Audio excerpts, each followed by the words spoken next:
চলমান কোপা আমেরিকায় নিজেদের প্রথম ম্যাচেই বেশ বড় ধরনের হোঁচট খেয়েছে কোপার সাবেক চ্যাম্পিয়ন ব্রাজিল। আর তাই তো দ্বিতীয় ম্যাচটা তাদের জন্য ডু অর ডাই।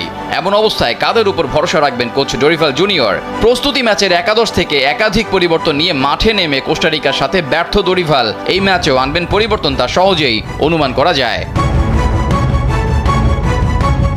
নেইমারহীন এই ব্রাজিলের সবচেয়ে বড় তারকা ভিনিসিয়াস জুনিয়র সবশেষ ম্যাচে মিস করেছেন একাধিক সুযোগ। এছাড়া পাকুয়েতা, রদ্রিগোরা করতে পারেননি তাদের নামের প্রতি শুভেচ্ছার। রাফিনহাকে তো ম্যাচে 70 মিনিটে পরিবর্তন করেই ছিল ডোরিভাল জুনিয়র। শুধু রাফিনহাই নয়, দলের সব থেকে বড় তারকা ভিনিসিয়াস জুনিয়র সাথে জাও গোমেজকেও মাঠ থেকে তুলে নিয়েছিলেন ডোরিভাল। আগের ম্যাচে একাধিক পরিবর্তন এতটুকু নিশ্চিত করে এই ম্যাচে মূল একাদশেও আসবে বড় পরিবর্তন। সেই তালিকায় রিয়াল তারকা ভিনি, রাফিনহা কিংবা গোমেজের নাম থাকলেও অবাক হওয়ার কিছুই থাকবে না, কারণ কথিত এই তারকারা গত ম্যাচে সহজ সুযোগগুলো কাজে লাগাতে পারলে ফলটা ভিন্ন হতে পারত।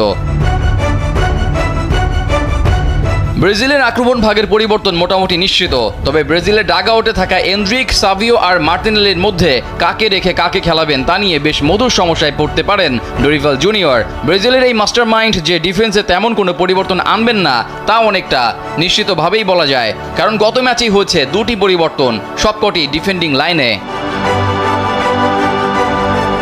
ব্রাজিলের মিডফিল্ডে কোচের আস্থার প্রতীক গুইমারেসি থাকছেন প্যারাগুয়ের বিপক্ষের ম্যাচেও, তবে অপর মিডফিল্ডার গোমেজের জায়গায় এই ম্যাচে দলে ঢুকে যেতে পারেন অ্যাস্টন ভিলার মিডফিল্ডার লুইস। বাঁচা মরার এই ম্যাচে এত পরিবর্তন ব্রাজিলকে কতটা সাফল্য এনে দেবে তা নিয়েও থাকতে পারে প্রশ্ন।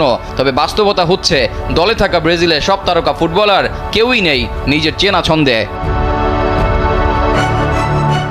কোপা আমেরিকায় টিকে থাকতে হলে প্যারাগুয়ের বিপক্ষে এই ম্যাচে জয়ের কোনো বিকল্প নেই বললেই চলে। আর তাই তো এই ম্যাচে ডোরিভাল জুনিয়রকে নিতে হবে কিছু কঠিন সিদ্ধান্ত, যেই সিদ্ধান্তে কাটা পড়তে পারেন রদ্রিগো, রাফিনহা, পাকুয়েতা কিংবা ভিনিসিয়াস জুনিয়রের মতো জনপ্রিয় কোনো নাম।